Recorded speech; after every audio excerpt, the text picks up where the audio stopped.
Patuloy pa rin ang mga paulan sa malaking bahagi ng bansa dahil sa tatlong weather systems.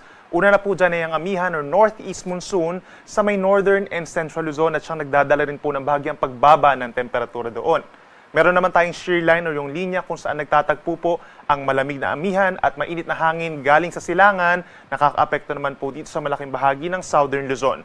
At dito naman sa may Visayas and Mindanao, andyan pa rin ang Intertropical Convergence Zone or ITCZ. Ito naman yung linya kung saan nagtatagpo ang hangin from the northern and southern hemispheres. Aasahan pa rin po yung minsan malalakas na mga paulan sa malaking bahagi ng Eastern Visayas, Caraga Region at mga nearby areas pa. At base naman sa ating latest satellite animation, wala po tayong namamataan na bagyo na nakapaligid sa ating bansa at papasok hanggang sa weekend.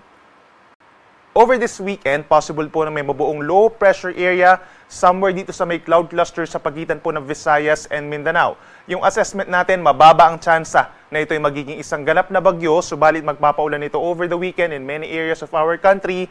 Kabilang na din dyan ang Southern Luzon, lalo na sa may areas ng Bicol Region, Calabarzon, halos buong Mimaropa, at magpapatuloy din yung mga paulan dito sa Visayas. Yung bahagi ng Mindanao, magkakaroon din po ng mga paulan dahil dun sa epekto ng possible formation of a low pressure area plus the Intertropical Convergence Zone.